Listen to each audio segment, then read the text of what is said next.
کس طرح دیکھ رہے ہیں یہ معاملہ؟ میں چاہوں گا ذرا اس پہ تبصرہ. بسم اللہ الرحمن الرحیم. جزا اللہ عنا سیدنا مولانا محمد ما آلو.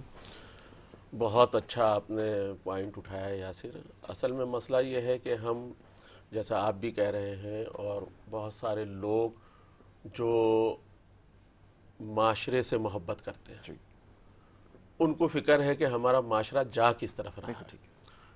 پہلے تو ہم یہ کہہ رہے تھے کہ جی ہمارے بچے بدتمیز ہو گئے.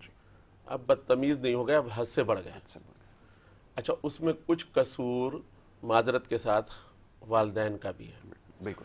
جب آپ اپنے بچوں کو فری ہینڈ دے دیں گے, ایسا ہی بالکل آپ نے صحیح کہا, فری ہینڈ ہے, فری ہینڈ دے دیں گے. اور ماں باپ اصل میں دیکھیں, اگر کسی بھی بچے کی تربیت ہے وہ ماں اور باپ کرتے ہیں.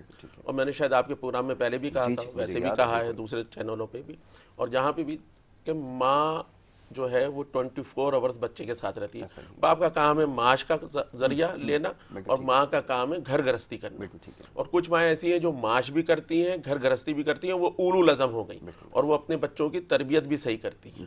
تو اصل میں ماں جب بچوں کی چیزوں کو ڈھانک دیتی ہے, چھپا دیتی ہے, ان کے چھوٹے سے کام کو, چھوٹے سے گناہ کو, چھوٹے سے کرائم کو, چھوٹی سی چوری کو جب وہ چھپا دیتی ہے, پوشیدہ کر دیتی ہے, تو بچے کا دل بڑا ہو جاتا ہے. بالکل ٹھیک ہے, ایسا ہی بالکل ٹھیک ہے. جب اس کا دل بڑا ہو جاتا ہے تو پھر وہ چھوٹے سے کام کو چھوڑ کر بڑا کام کر دیتا ہے. ہونا یہ چاہیے کہ جیسے ہی ہم یہ کرتے ہیں کہ ہم دوسرے کے بچوں کو تو آبجیکشن کرتے ہیں اور اپنے بچوں کے عیب چھپا لیتے ہیں. صحیح ہے. ہونا یہ چاہیے کہ جیسے ہی ماں کو پتا چلے, معذرت کے ساتھ, ٹھیک ہے نا, تو ماں سب سے پہلے بچے کی پنشمنٹ کرے. بالکل ٹھیک ہے. دیکھیں, خدا سب سے کریم اور رحیم ہے, 70 ماؤں سے زیادہ محبت کرتا ہے. اس پہ بحث چل رہی پورے رمضان. پھر دوزخ میں کیوں بھیجے گا؟ 70 ماؤں سے جب محبت وہ کرتا ہے زیادہ. ایک ماں کا یہ حال ہے, آپ کی میری, کہ سر میں درد ہے تو کہتی بیٹا آرام کر لو. ٹھیک ہے, کوئی ضرورت نہیں ہے. کس چیزوں میں؟ دین کی چیزوں میں. معاشرے کی چیزوں میں وہی ماں کہے گی نہیں جاؤ آفس جاؤ, جانا ہے, 2 گولیاں کھا لو, کب تک چھٹی کرو گے. ایسے ہی ہے. معذرت, میں بار بار معذرت کر رہا ہوں. ٹھیک ہے. اصل میں ماں دیکھیں, بابا فرید کی ماں, غوث اعظم کی ماں, خواجہ صاحب کی ماں, داتا صاحب کی ماں, ماں نے جھوٹ بول کے بچے کو نمازی بنا دیا کہ نماز پڑھو, چینی ملے گی, شکر ملے گی. اس وقت شکر کہتے تھے, آج بھی شکر کہتے ہیں. شکر کا اور چینی کا ایک ہی بات ہے. ہم بحث میں لگ گئے کہ نہیں جی شکر الگ ہوتی ہے, چینی الگ ہوتی ہے. اور بھائی سب کا کام ہے میٹھا کرنا. بہت خوب. کچھ بھی ڈال دو, میٹھا کر کے کھانا ہے. ٹھیک ہے. تو ماں نے کیا کہا, بڑے غور سے سنیے, کہ جھوٹ جہاں تمام برائیوں کی جڑ ہے. ماں کیا کہہ رہی ہے, اب سمجھیے کہ خدا کیا ہے. ماں کہہ رہی ہے اپنے بچے کو کہ اگر تم نماز پڑھو گے تو تمہیں شکر ملے گی. بچے نے نماز پڑھنا شروع کر دی. اب ہوا ایک دن یہ کہ ماں کسی کام سے پھنس گئی کہیں بھی. اب انہیں فکر ہو گئی کہ میں نے تو اپنے بچے سے جھوٹ بولا. بڑے غور سے سنے آج سارے لوگ, میں نے تو اپنے بچے سے جھوٹ بولا, آج میرا جھوٹ فاش ہو جائے گا اور میری ساری محنت رائگاں ہو جائے گی. یہ ہے ماں کا کردار. خیر, جب وہ گھر آئیں تو انہوں نے دیکھا بابا فرید اطمینان سے بیٹھے ہوئے ہیں, اور یہ کوئی کہانی نہیں ہے, اس پہ بہت سارے لوگ متفق ہیں. اچھا, جب بھی ہم کوئی بات کریں گے تو کسی کتاب کا حوالہ دیں گے, پھر قرآن عظیم کا حوالہ دیں گے. تو جب بھی آپ قرآن پڑھیں گے تو الف لام میم سے والناس تک پڑھیں گے, اس میں سارے واقعے آئیں گے. بالکل ایسا ہی. ٹھیک ہے. تو آپ نے ہاتھ ہی ساتھ پوچھا کیا ہوا, نماز نہیں پڑھی؟ کہا نماز پڑھ لی. کہا نماز پڑھ لی؟ کہا ہاں. تو کہا پھر شکر؟ کہا شکر تو مصلی کے نیچے رکھی ہوئی تھی. اب اس کا مجھے سمجھدار لوگ جواب دے دیں, آگے میں نہیں بولوں گا, اس کا جواب دے دیں. یہ تو جھوٹ پہ مبنی تھا نا کام, مگر کام تھا اللہ کا. اللہ کا کام تھا. بالکل ٹھیک. کام کس کا تھا؟ بے شک. آج ہم اپنے بچوں کو دین سے دور کر رہے ہیں. جی.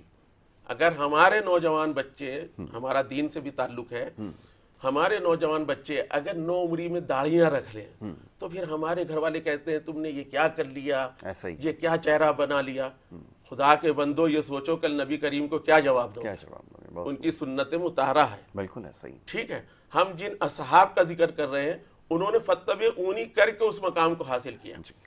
اب ہونا یہ چاہیے کہ ہمارے گھروں میں, ٹھیک ہے ہم یہ نہیں کہہ رہے آپ موبائل استعمال نہیں کریں, اصل میں جو آپ بات کر رہے ہیں سوشل میڈیا کی, اس میڈیا نے جہاں بہت ساری چیزوں کو ہمیں آگاہی دے دی, دین کی آگاہی بھی دی, ماں باپ کی تعظیم کی آگاہی بھی دی, معاشرے کی آگاہی بھی دی, کاروبار کی آگاہی بھی دی, سیاست کرنے کی بھی آگاہی دے دی, تجارت کرنے کی بھی آگاہی دے دی.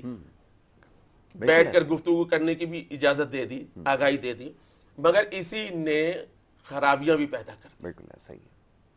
جب مجھے اور آپ کو پتا ہے کہ یہ موبائل شر کی جڑ ہے, اس میں جو نیک کام آ رہے ہیں وہ بہت کم لوگ استعمال کر رہے ہیں, مشکل سے میں سمجھتا ہوں 10% تھوڑے لوگ ہیں, 90% وہی سارے کام کر رہے ہیں. اچھا ایک تو یہ ہو رہا ہے کہ جی جس خبر کی آپ کے پاس تصدیق نہیں ہے آپ نے فوراً کلک کر دیا اس کو. اچھا اس کا مسئلہ یہ ہے کہ آپ نے یوں کلک کیا اور یہ پوری دنیا میں چھا گیا 1 سیکنڈ میں. بالکل ایسا ہی. اب آپ اسے ڈیلیٹ کرتے رہیں, کچھ بھی کرتے رہیں, بات پہنچ گئی یاسر صاحب کی آگے تک, وقار صاحب کی آگے تک. بالکل ٹھیک ہے.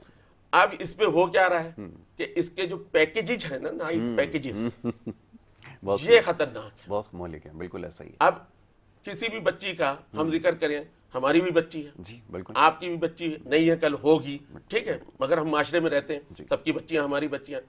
کسی کی بچی کا چلے جانا, پھر اس کو اغوا کا ایشو بنا لینا.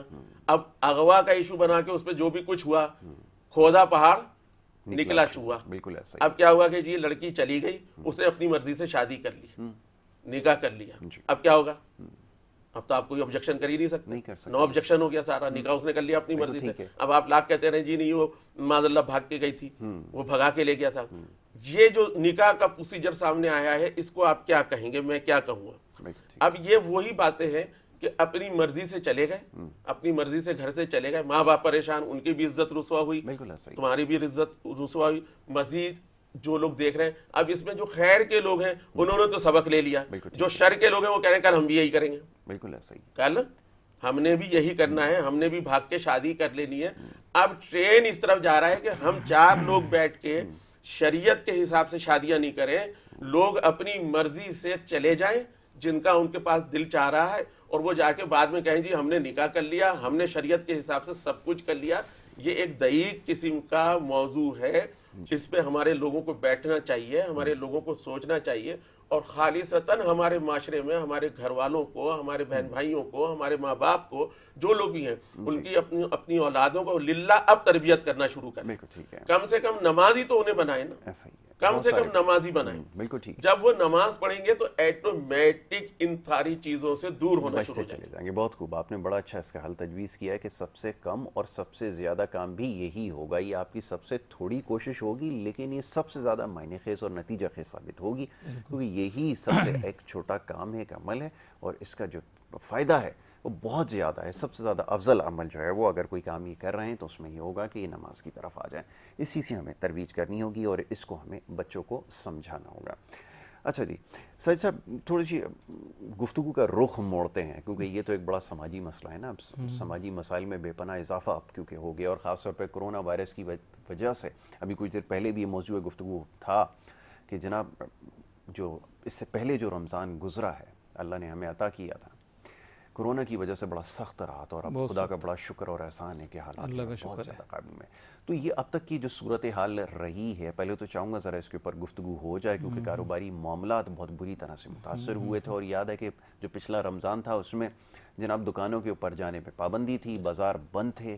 تو اللہ کا کتنا ہم پہ کرم ہوا ہے, اور اب تک یہ جو معاملات رہے ہیں کس طرح آپ نے دیکھیں, کیا تجربہ رہا ہے, میں چاہوں گا اس سے ذرا ہمیں آگاہ کیجیے. جی السلام علیکم یاسر بھائی. وعلیکم السلام ورحمۃ اللہ. یاسر بھائی, آج کل کا جو سیاسی ماحول چل رہا ہے وہ بھی, اور جو 2 سال پہلے کووڈ کا جو گزرا سارا ہمارا, تو ہم تو بزنس کمیونٹی سے ہمارا تعلق ہے.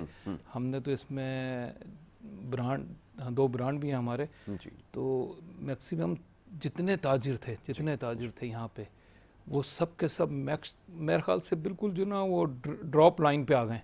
مطلب ان کے اندر آکسیجن ختم ہو گیا تھا, بالکل ایسا ہو گیا تھا, کیونکہ کسی کے 30 آؤٹ لیٹ ہیں, کسی کے 40, کسی کی 100, کسی کی 50, خرچے اپنی جگہ ہیں, سیل ختم ہو گئی تھی.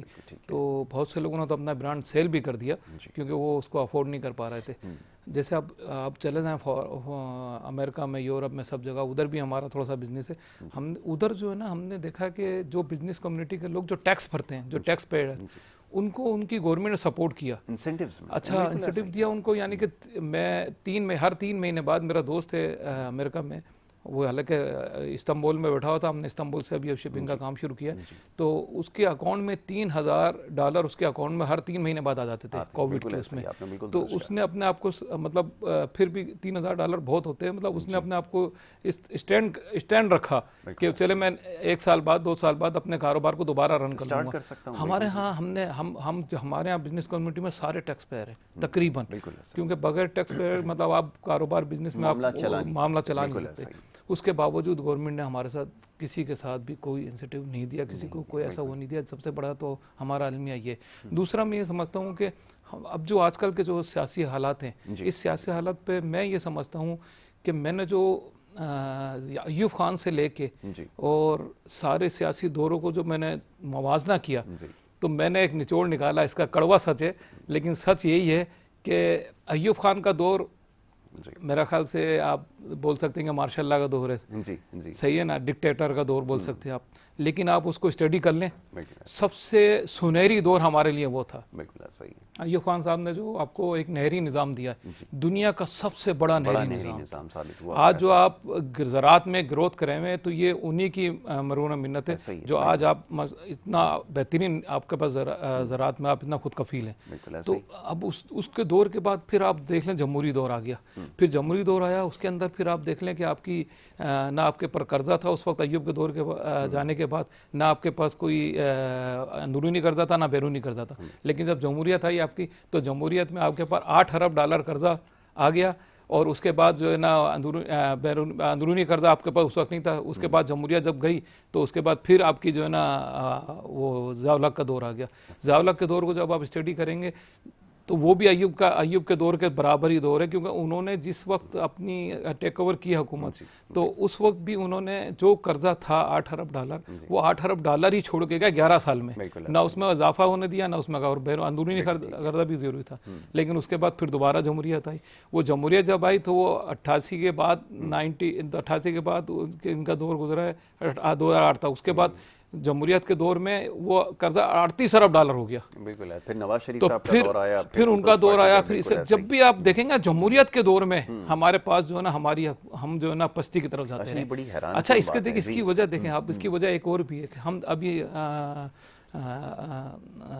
شیخ صاحب نے جو ہے نا ابھی ایک تجزیہ کیا معاشرے کے اوپر, تو معاشرہ ہمارا جو اصل میں جو ہمارے ساتھ ہے نا, ہماری جو شریعت ہے اس میں جمہوریت نہیں ہے. آپ دیکھ لیں, آپ دبئی کو اسٹڈی کر لیں, آپ سعودیہ کو اسٹڈی کر لیں, 1 مین پرسن جو ہے نا اگر صحیح آپ کو مل گیا تو وہ آپ کے ملک کو نکال کے چلا جاتا ہے باہر, اور وہ آپ کے معاملات, کیونکہ ہمارے ہاں مسئلہ یہ کہ ہم 360 لوگوں کو کمپنسیٹ کر رہے ہیں, ان کے خرچے, ان کے اخراجات, ان کے یہ سب چیز ہم اٹھا رہے ہیں. لیکن وہ 360 لوگ جو ہمیں عوام کا نعرہ لگا کے آتے ہیں عوام کو فیسلیٹیٹ کرنا ہے, کیا وہ عوام کو فیسلیٹیٹ کر رہے ہیں اپنے آپ کو کر رہے ہیں؟ ہم نے یہ اسٹڈی کبھی کی نہیں ہے. اور میں بتاؤں شریعت کو اگر ہم چھوڑیں گے تو ہم نقصان میں رہیں گے. بات یہ کہ دنیا میں آپ کہیں پہ بھی چلے جائیں, آپ ابھی اگر آپ معاشرے کی بات کر لیں تو میں بتا دوں آپ کو, جو آج کل کے بچے اور ہم, جو ہمارا سب سے بڑا المیہ ہے کہ ہم نے حضور صلی اللہ علیہ وسلم ہمیں ایک بہترین نظام دے کے گئے, اس نظام کو ہم نے چھوڑ دیا. اور وہ اپنے خطبے میں بول کے گئے, میں تمہارے لیے ایک ایسی کتاب چھوڑ کے جا رہا ہوں جس کی رات بھی دن کی طرح روشن ہے, نامراد ہوگا وہ شخص جو اس کو پڑھ کے بھٹکے گا, اس کو پڑھنے والا بھٹک نہیں سکتا. تو لہٰذا ہم نے قرآن کو چھوڑ دیا ہے. اگر ہماری زبان تو ویسے قومی زبان تو اردو ہے, لیکن ہماری اسلامی زبان عربی ہے. عربی ہمیں بہت کم لوگوں کو آتی ہے. اگر عربی نہیں آتی ہے, میں بتاؤں عربی میں ہمارے ہاں قرآن پڑھتے ہیں لیکن ترجمہ نہیں پڑھتے. اگر ہم ترجمے سے قرآن کو پڑھنے کی پریکٹس کریں بچوں کو اپنے گھر میں, تو میں بولتا ہوں 70-90% ہمارے مسائل کا حل نکل جاتا ہے. بچوں کو اتنا شعور آ جاتا ہے کہ وہ اچھے برے کی تمیز جان جاتے ہیں. اور یہ قرآن کو چھوڑنا سب سے زیادہ ہمارے ہاں جو نا, ہم نے قرآن کی اسٹڈی چھوڑ دی ہے, اور خاص طور پہ قرآن کو سمجھ کے پڑھنا. کیونکہ میں نے بڑے حافظ دیکھیں, میرا بھتیجا حافظ ہے, تو میں نے اس سے کبھی 2-3 آیتوں کا ترجمہ, تو بیچارے کو ترجمہ نہیں آتا, حافظ ہے, تو میں نے بولا بیٹا اب آپ اس کو ترجمے سے پڑھیں تو سمجھیں, کیونکہ یہ ہمارا ریزرویشن ہے. حضور صلی اللہ علیہ وسلم نے, حضور صلی اللہ علیہ وسلم آخری نبی تھے, اس کے بعد ہمارے پاس رہنمائی اس کتاب سے. تو لہٰذا اگر ہم معاشرے کو دیکھیں, حکومتی معاملات کو دیکھیں, اگر ہم قرآن کو فالو کریں تو ہمارے 90% معاملات حل ہو جاتے ہیں. بہت بڑی اچھی گفتگو آپ نے کی ہے.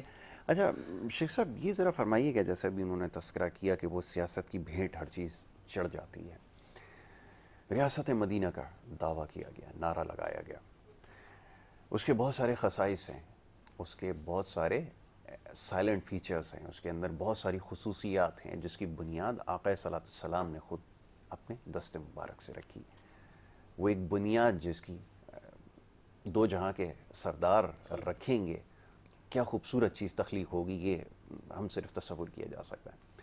پوچھنے کا مقصد یہ ہے کہ وہ سیاسی نعرے جو ہر دور میں لگتے رہے، بریک کے لیے کہہ دیا ہے، چلیں لے لیتے ہیں، تو وہ جو سیاسی نعرے ہر دور میں لگتے رہے اس کے بالکل برعکس ساری چیزیں ہوتی رہی ہیں. یہاں پر بھی صورتحال ایسی رہی کہ ریاست مدینہ کا نعرہ تو دعوت تو کر دیا گیا، لیکن نتیجہ کیا نکلا؟ جواب لوں گا. ایک پہلے بریک کے لیے کہا جا رہا ہے، ایک مختصر سی بریک کی طرف جا رہا ہے. بریک لے کر واپس آئیں گے، سلسلہ گفتگو کا جاری رکھیں گے. دیکھتے رہیے پروگرام گڈ مارننگ کراچی.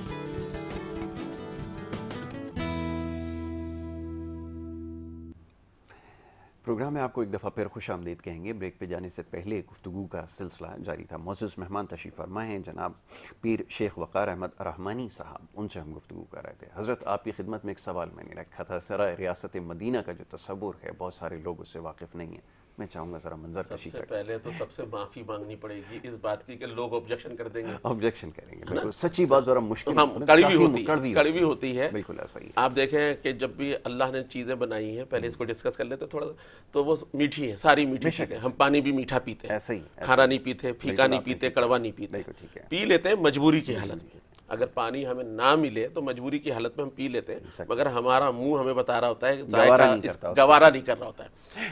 تو اصل میں ہوا یہ ہے یاسر کہ ہمارا پاکستان بننے کے بعد نا اس کو اڈاپٹ کر لیا بیوروکریسی نے. بڑی تلخ اور بڑی کیا کہا، بہت خوب، ایسی یہی ہے. ٹھیک ہے، ایسا ہی ہے. وہ جو بنانے والے تھے وہ تو مخلص تھے پاکستان کے لیے. پاکستان کا مطلب کیا؟ اب میں لگاؤں آپ لگائیں تو آپ کہہ دیں گے بھائی ہم پاکستانی ہیں. سب سے پہلے ہم پاکستانی ہیں. پاکستان ہے تو ہم مسلمان ہیں.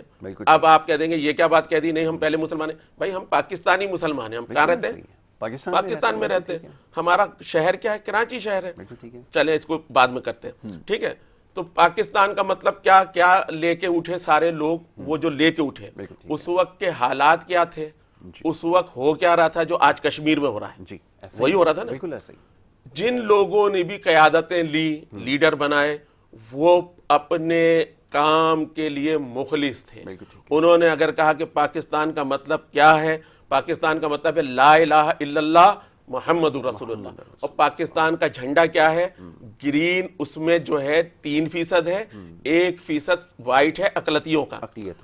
ٹھیک ہے، اقلیت کا ہے 1%، اور 3% گرین ہے. یہ گرین جو ہے نبی کریم صلی اللہ علیہ وسلم کے گنبد کی نشانی ہے. بہت خوب، بہت خوب، بالکل اس کی عکاسی کرتا ہے. جھنڈا آپ کا بتا رہا ہے کسی بھی اقلیت کو یہاں کوئی پابندی نہیں ہے، وہ اپنے مذہب اور مسلک کے حساب سے عبادتیں کریں.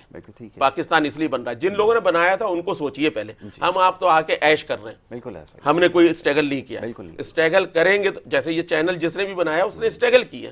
وہ اسٹرگل کر کے آج اس مقام پہ پہنچا ہے. محنت کر کے آپ یہاں ہوسٹ بن کر بیٹھے ہیں. اب میں یہ کہوں نہیں جی میں ہوسٹ بن جاؤں گا، ایسا نہیں ہو سکتا. اس کے لیے آپ کو محنت کرنی پڑی. جن لوگوں نے پاکستان بنایا انہوں نے بتایا کہ اس پاکستان میں نظام تو چلے گا کہ اللہ کے سوا کوئی معبود نہیں ہے. اللہ کے سوا کوئی معبود نہیں، بندگی اس کی ہے. اور اس کے اندر نفاذ چلے گا محمد کے دین کا.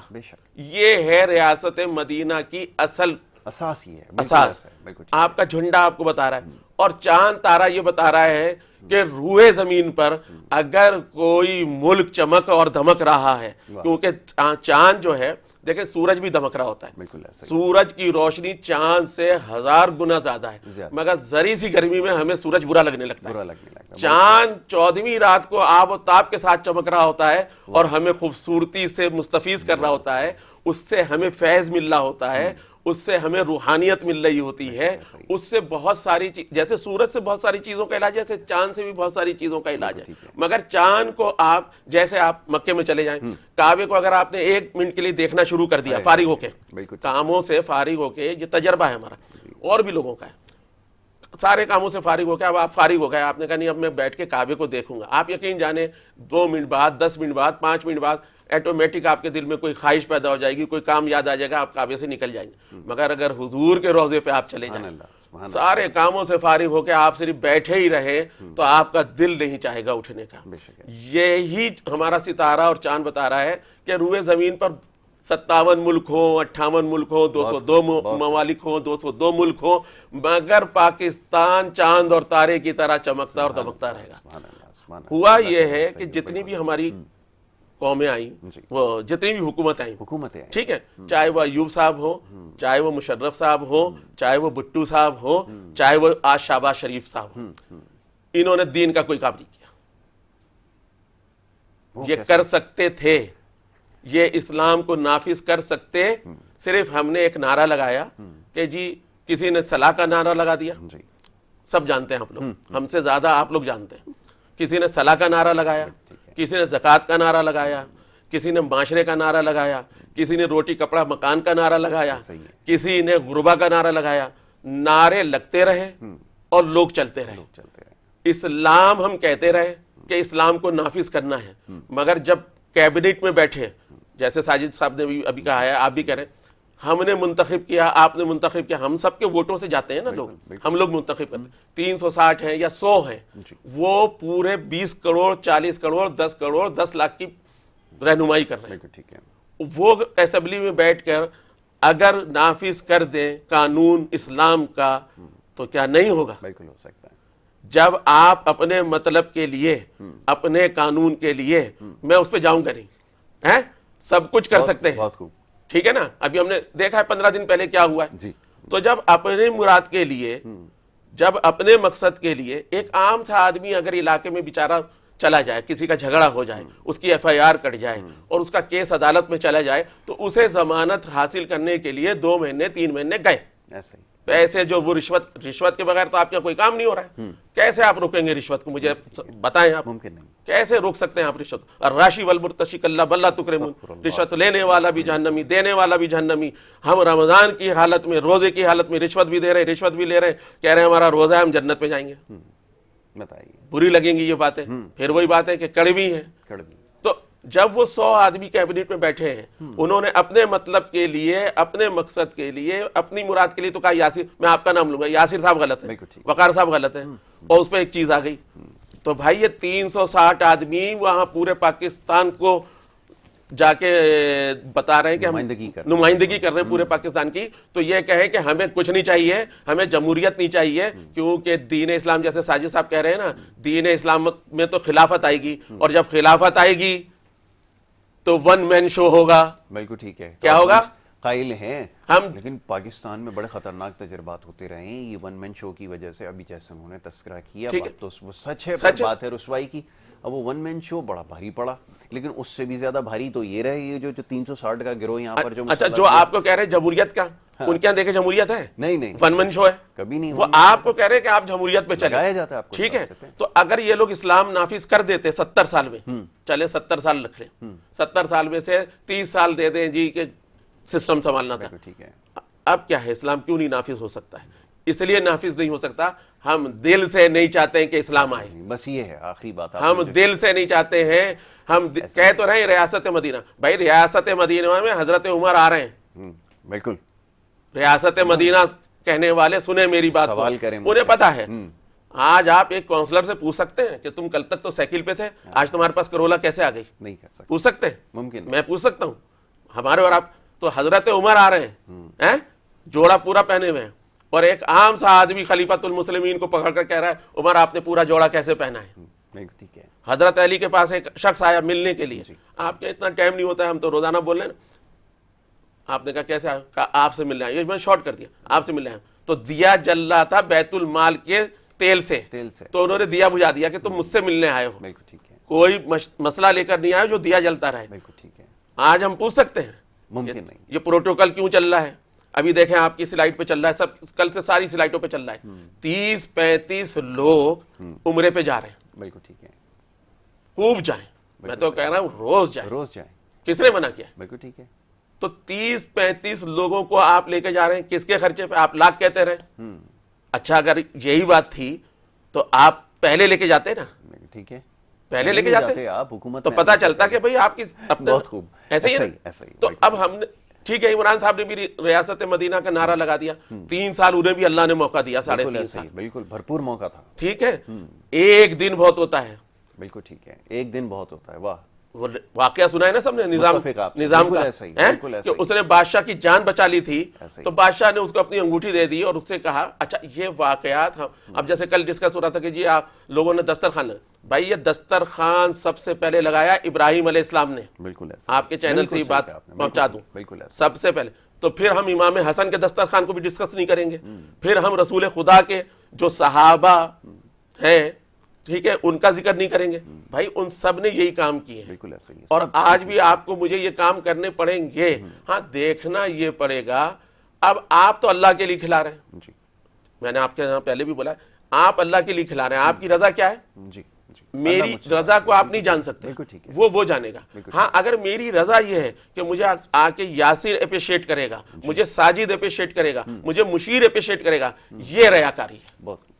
میں اگر اللہ کی رضا کے لیے, آپ اگر اللہ کی رضا کے لیے کوئی کام کر رہے ہیں تو یہ تو خالصتاً اللہ کے لیے, اس کا رزلٹ اللہ دے گا. تو ایک دن میں اس نے سکہ رائج کر دیا تھا نا چمڑے کا, کتنے دن میں؟ ایک دن کے اندر ہوا ہے. بالکل.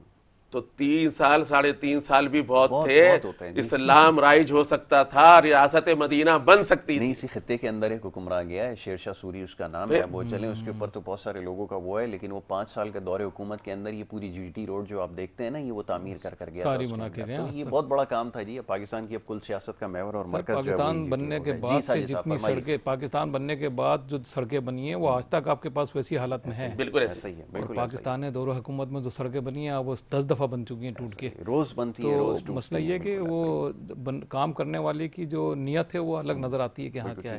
اصل میں جو بات آپ کر رہا نا یاسر بھائی, کہ مسئلہ یہ کہ جمہوریت میں سب سے بڑا جو نقصان ہے وہ ہمارے پاس فیسلیٹیشن ہے. مطلب ہم 360 لوگوں کو فیسلیٹیٹ کرنا پڑتا ہے ہمیں. ایک اکیلا آدمی اگر کوئی کچھ کرنا بھی چاہتا ہے نا, جب تک وہ ان کو فیسلیٹیٹ نہ کرے وہ فیصلے نہیں کر سکتا.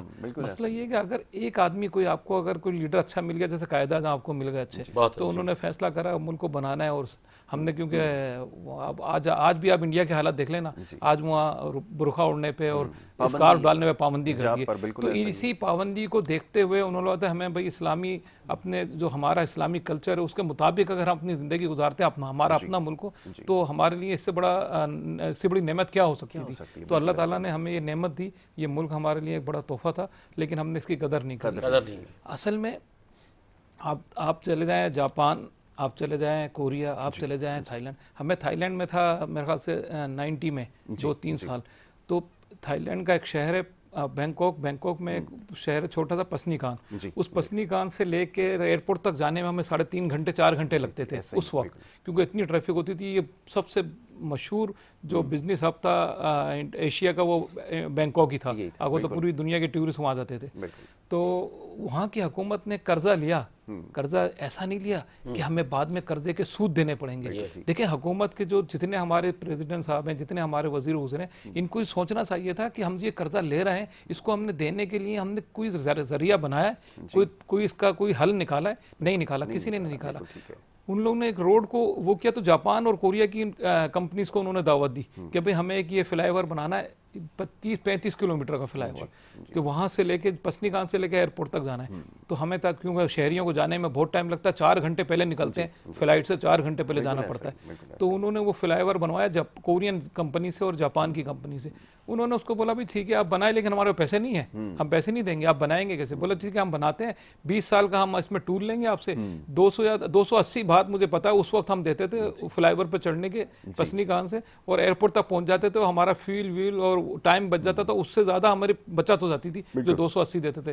اچھا وہ 280 جو ہے نا وہ 20 سال تک وہ جاپان کی کمپنی لیتی رہی ٹور, اور 20 سال بعد انہوں نے فلائی اوور ان کے حوالے کر دیا. اب آپ کو نہ کچھ دینا پڑا حکومت کو, نہ کچھ دینا پڑا, اور آپ کا فلائی اوور آپ کے پاس آ گیا. طریقے تھے, ہم نے اورنج ٹرین لے لی, ٹھیک ہے, ہم نے دیکھنا تھا کہ یہ ہمیں اتنا پیسہ کما کے دے گی, اگر دے گی تو ٹھیک ہے, نہیں دے گی تو سر.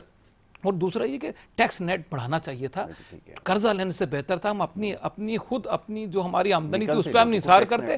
ہم یہ پروجیکٹ جب بناتے جب ہمارا ٹیکس نیٹ بڑھ جاتا. دیکھیں ابھی پہلے ہمارا ٹیکس نیٹ جو تھا وہ